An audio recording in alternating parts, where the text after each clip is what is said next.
who had done some work for Vitalik and had started Bitcoin Magazine, became the initial 5 founders of Ethereum.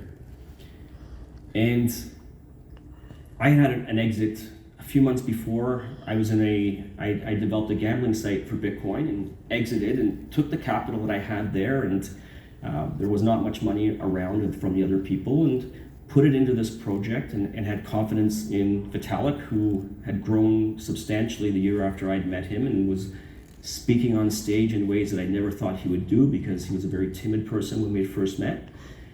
And I took a leap of faith and put money into this thing and got it off the ground, and it was perfect timing because we had just set up Bitcoin Decentral at King and Spadina, and it became the first office and home of Ethereum. And as Don mentioned, over time, we eventually had to set up in Switzerland, unfortunately, just because of the legal and regulatory climate here, that we felt safer and that we could do it over there in Switzerland. But it was unfortunately a missed opportunity here in Canada to actually have it be fully developed over here. So Bitcoin opened my eyes to empowerment of decentralized systems, to give people the freedom and the ability to be in control of their digital life. Ethereum expanded that out to offer so much value in other sectors as well. And beyond Ethereum for me, which was about 2015, 2016, this decade has all been for me about Bitcoin, the 2010s, and it's my 10th year in the space here. But after Ethereum, for me, the idea was that there's going to be many more of these technologies to support out there. It wasn't just about Bitcoin. It's not just about Ethereum. There's other technologies, whether they fail or succeed, are going to be relevant in this journey that we all have as these sectors evolve and the technologies evolve, whether they fail or not, whether people make bad decisions and put money in things that don't work. These are all learning lessons that have to be made. And these things are good for the ecosystems to develop, and the things that have value will be the things that come out on top, or the things that people and communities build out around. And I can say that, there's been thousands of people involved in Ethereum and the growth of Ethereum, and we were just the seeds that started that out. And then there were 3 other founders that joined us afterwards, and Joe Lubin and Gavin Wood and Jeffrey Wilkie.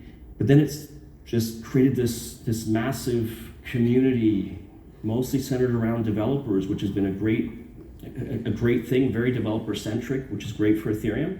And the thing has grown to this massive Goliath that's not really run by any one person, one group, very decentralized. There's nothing that can be shut down. I mean, there's censoring that can be happening on centralized systems, and we'll get into that, and infrastructure providers. But as a whole, it's something that started out of here, then has grown as something global that I think is something I'm proud to be part of, and many people in this room I'm sure are part of, and something that I think has just gone beyond my wildest dreams of something that could happen.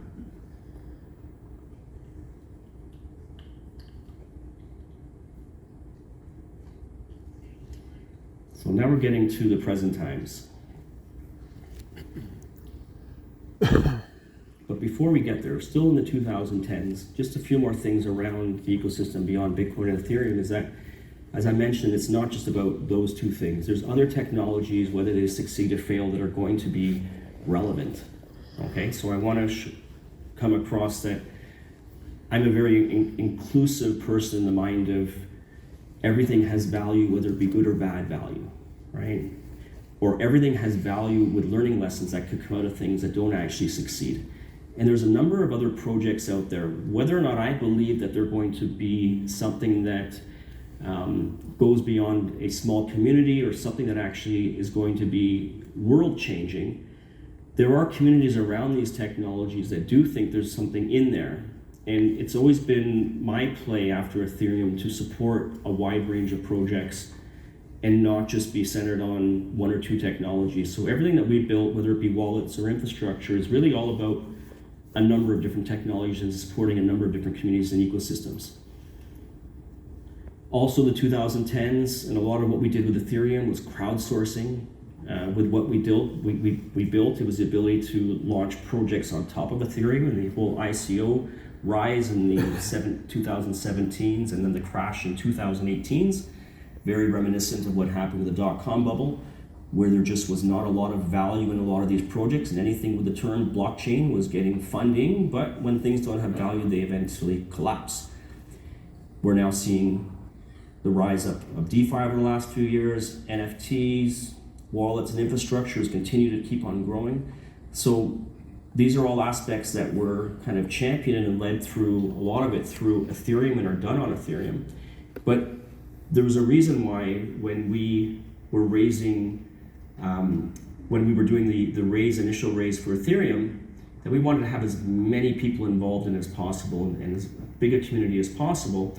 And we didn't want to be restricted in the normal fashion. We turned down VCs, we turned down other entities that wanted to do the more traditional route of raising capital, and we ended up putting it out there to the world and said, anybody that wants to send us Bitcoin, we will give you 2,000 Ether for every Bitcoin you send us. And we made it very inclusive.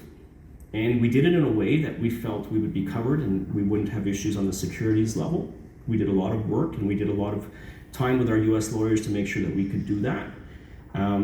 So we did it in a way to build community.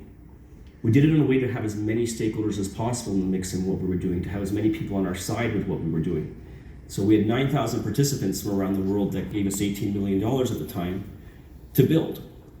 A year later, Ethereum came out. Years now later, you see where it is today, and it came from the idea of Bitcoin enthusiasts understanding how things could be made differently and how we can do things that are going to help remove a lot of the middle layers that are in the mix in the traditional Web 2 systems and the systems that Don was talking about that are not allowing people to be in control, not allowing people to feel that they're being free or feel that they're always beholden to a trusted third-party intermediary to help facilitate and to run their digital life. 2010s, the last 10 years, the mission of Decentral, my company, and my mission has been to empower people with the tools they need to be in control of their digital lives. Their money, their communication, and their identities, those three things. It's always been my idea that if that can be something that is owned by each individual, you have a very powerful system out there to help empower people and help give people the freedom to be in control of their digital lives.